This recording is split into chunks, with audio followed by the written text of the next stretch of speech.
ဒါလေးကပါလေးလေအရင်ကတည်းကဒါလေးကိုမေးထားကြရလို့လည်းအများကြီးရှိတယ်စိတ်ဝင်စားပြီးစောင့်နေရလဲကြာပြီပေါ့နော်ဒါလေးကို agree ပေးထားတဲ့နာမည်လေးမပြောခင်မှာ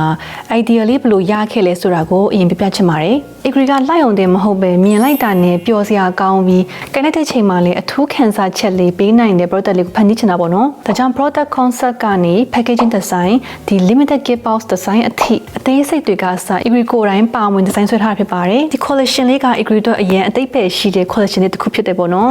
ကိုစူးချချင်တာပဲဖြစ်ဖြစ်ကိုချရတဲ့သူကိုလက်ဆောင်ပေးချင်တာပဲဖြစ်ဖြစ်အရင်တင့်တော်အောင်ဖန်တီးပေးထားတဲ့ collection လေးတစ်ခုဖြစ်တယ်ပေါ့နော်သူကတော့ Blingo Jelly Pop collection လို့နာမည်ပေးထားပါတယ်ဒီ collection ထဲမှာတော့ Jelly Pop lipstick 3 ရောင်နဲ့ liquid air blush 1 ရောင်စိတ်ကြိုက်တွဲယူလို့ရပါတယ်ရောင်လေးတွေအားလုံးကလည်းဘယ် skin tone နဲ့မဆိုလိုက်ဖက်အောင်ဖန်တီးပေးထားတာဖြစ်လို့စိတ်ကြိုက်ရွေးချယ်လို့ရပါတယ်နော် Jelly Pop lipstick ထဲက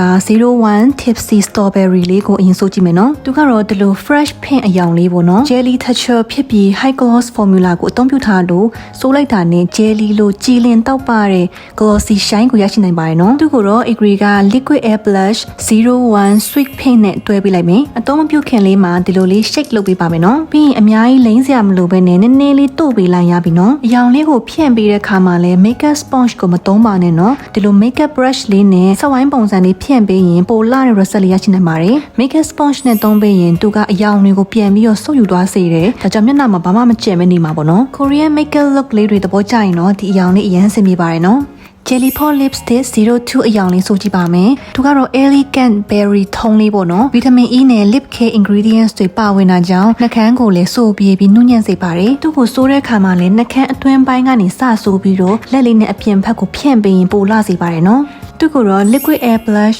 02နဲ့တွဲပေးလိုက်မယ်02အရောင်လေးကတော့ natural peach အရောင်လေးပေါ့နော်နေ့စဉ် makeup တွေအတွက်အရင်လိုက်ဖက်တဲ့ color လေးဖြစ်တယ် texture လေးကလည်းအရင်ပေါ့ပါတယ်နော် blend လုပ်လိုက်တာနဲ့အသားနဲ့တသားလေးဖြစ်သွားပြီး natural healthy glow look လေးကိုရစေတာပေါ့နော်Jelly Pop lipstick ထဲကနောက်ဆုံးအရောင်ဖြစ်တဲ့03လေးကတော့အညိုဖက်သွားတဲ့ nude color လေးပေါ့နော် Blingo Kiss Pro lipstick တုန်းကလည်းအညိုလေးကိုအရင်ကြိုက်ကြတယ်ပေါ့နော်ဒါကြောင့် Jelly Pop collection ထဲမှာလည်း agree ကအညိုလေးကိုထပ်ထည့်ထားပြီးပါတယ်သူကတော့ liquid air blush 03နဲ့တွဲပေးလိုက်ပါမယ်ဒီအရောင်လေးကတော့အသားအရောင်မရွေးလိုက်ဖက်တဲ့အရောင်လေးပဲနော် natural makeup clean girl look နဲ့ daily makeup တွေအတွက် perfect ဖြစ်ပါတယ်နော် Blingo Jelly Pop collection ကတော့တောက်ပဆိုပြေးပြီးတဘာဝကျတဲ့ makeup look ကိုနေ့တိုင်းအလွယ်တကူဖန်တီးပေးနိုင်မဲ့ collection လေးဖြစ်ပါတယ်ဒါလေးကိုမှာယူချင်ရင် Safari သို့မဟုတ် Chrome ထဲမှာ blingo.app လို့ရိုက်ရှာလိုက်ရင် website လေးထွက်လာပါပြီအထဲမှာ collection အလိုက်မှာယူချင်လား liquid air blush ကိုပဲတက်တက်မှာယူချင်လားစိတ်ကြိုက်ရွေးချယ်လို့ရပါတယ်နော်